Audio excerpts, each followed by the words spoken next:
समय का सदुपयोग। विद्वान चाणक्य का कथन है कि समय का सदुपयोग करो। यदि आज तुम समय को नष्ट कर रहे हो तो कल तुम्हें समय नष्ट कर देगा। बिल्कुल सत्य कहा चाणक्य ने, क्योंकि समय किसी का इंतजार नहीं करता। वह अपने आप में पूर्ण रूपेण अनुशासित है। प्रायः देखा जाता है कि लोग समय को यूं ही बर्बाद कर देते हैं तथा कार्य को आगे आने वाले समय पर टाल देते हैं। लेकिन समय परिवर्तन लेकर आता है। जिस परिस्थिति में वह पहले आ चुका है उसी परिस्थिति में आएगा, यह जरूरी नहीं है। इसका अर्थ यह है कि आज जो आपके सामने अनुकूल परिस्थिति है, जैसे विद्यार्थी के लिए माता पिता का पूर्ण सहयोग, पढ़ाई के खर्च का उचित प्रबंध, परीक्षा की तैयारी के लिए पर्याप्त समय, यह सब भविष्य में मिलना जरूरी नहीं है। अर्थात परिस्थिति प्रतिकूल भी हो सकती है। इन सब बातों को ध्यान में रखते हुए हमें समय का सदुपयोग करना चाहिए। कार्यों को उनके सही समय पर ही करना चाहिए। ऐसा नहीं कहना चाहिए कि कल कर लेंगे या अभी तो परीक्षा होने में काफ़ी समय है। संत कबीर ने सही कहा है, काल करे सो आज कर, आज करे सो अब, पल में प्रलय होएगी, बहुरी करेगा कब। एक बार की बात है, मौनी नाम का एक व्यक्ति एक छोटे से गांव में रहता था। वह गरीब था तथा अपने घर पर ही सिलाई का कार्य करके कपड़ों को बेचकर अपना गुजारा करता था। एक दिन एक साधु गांव में घूमता हुआ उसके दरवाजे पर आया और आवाज़ लगाई, बाबा को भिक्षा दो। मौनी बोला, बाबा मेरे पास थोड़ा सा आटा है, इसे आप भिक्षा के रूप में स्वीकार कीजिए। बाबा के नंगे शरीर को देखकर मौनी के घर के अंदर चला गया और कुछ क्षण बाद एक कुर्ता लेकर बाहर आया। उसने दया भाव से कहा, बाबा आपके तन पर वस्त्र नहीं है, यह पहन लीजिए। साधु ने पूछा, बेटा क्या नाम है तुम्हारा? जी मौनी। क्या करते हो? जी कपड़े सिलकर उन्हें बेचता हूँ तथा इसी से अपने परिवार की जीविका चलाता हूँ। साधु मौनी से बहुत खुश हुए। उन्होंने मन ही मन सोचा, यह व्यक्ति बहुत उदार तथा दयालु है, इसमें त्याग की भावना भी है। साधु ने प्रसन्न होकर मौनी से कहा, बेटा यह पत्थर अपने पास रख लो। किंतु यह साधारण पत्थर नहीं है। बाबा यह पत्थर किस काम आता है? बेटा इसे अपनी कमीज पर लगे बटन को स्पर्श कराओ।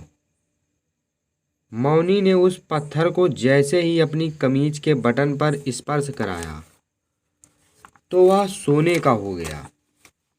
मौनी चौंक कर बोला, अरे बाबा इस बटन का तो रंग ही बदल गया, लगता है यह धातु में भी बदल गया है।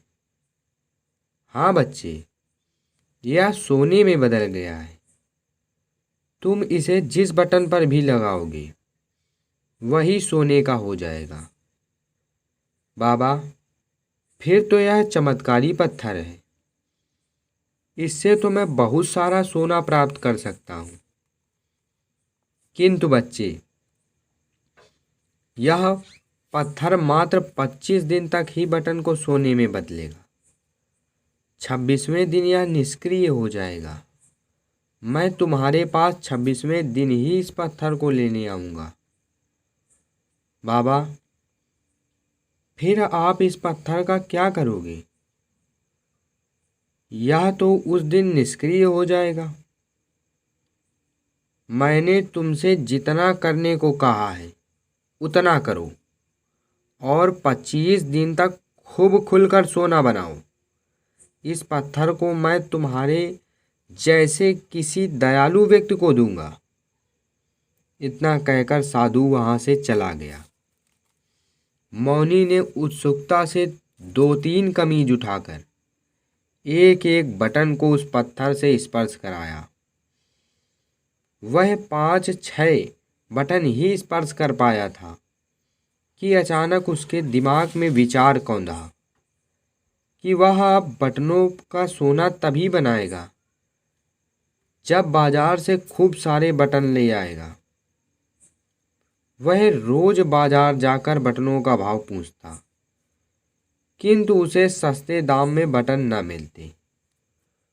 उसने सोचा, कल शायद बटन के दाम सस्ते हो जाएं। वह फिर बाजार गया, लेकिन उसे सस्ते बटन न मिले। ऐसा करते करते ही उसने 20 दिन यूं ही गवा दिए। वह फिर बाजार में बटन का भाव मालूम करने गया तो बटन और भी महंगे हो चुके थे। अब मौनी बहुत परेशान था। साधु के आने में मात्र 4 दिन ही शेष थे। मौनी को यह बात ध्यान न रही कि साधु 26वें दिन इस पत्थर को लेने आएगा। सस्ते भाव के लालच में उसने अपना समय नष्ट कर दिया। 26वें दिन साधु अचानक मौनी के दरवाजे पर आया और कहा, बाबा को भिक्षा दो। मौनी आटा लेकर बाहर आया। उसने जैसे ही साधु के चेहरे की तरफ देखा, वह चौंक पड़ा और कहा, अरे बाबा आप? हाँ बच्चे, अब तुम उस पत्थर को लेकर वापस कर दो। तुमने अब तक तो काफ़ी सोना बना लिया होगा। मैं अपने वादे के अनुसार ही आया हूँ। मौनी गिड़गिड़ाते हुए बोला, बाबा, मैंने तो अभी 2-4 बटनों को ही सोना बनाया था। बाजार में बटन का भाव सस्ता ना होने की वजह से मैंने अभी तक उस पत्थर को यूं ही संभाल कर रखा है। कृपया मुझे 10-15 दिन की मोहलत और दे दीजिए। मैं बाजार से बटन खरीद कर लाऊंगा और उनको सोना बनाऊंगा। बच्चे, अब वह पत्थर निष्क्रिय हो चुका है। अब यह तुम्हारे लिए पत्थर के समान है। उसका चमत्कार खत्म हो चुका है। तुमने अपना सारा समय नष्ट कर दिया है। अब तुम जैसे पहले थे वैसे ही रहोगे। तुमने समय की बिल्कुल कद्र नहीं की। तुम्हारे पास पहले काफ़ी समय था, किंतु तुमने बटन के सस्ते दाम होने के लालच में 25 दिन यूं ही बर्बाद कर दिए। साधु इतना कहकर पत्थर को हाथ में लेकर अदृश्य हो गया। मौनी हाथ मलता रह गया और पछाड़ खाकर जमीन पर गिर पड़ा। इस कहानी से हमें यह शिक्षा मिलती है कि हमें समय को बिल्कुल भी नष्ट नहीं करना चाहिए।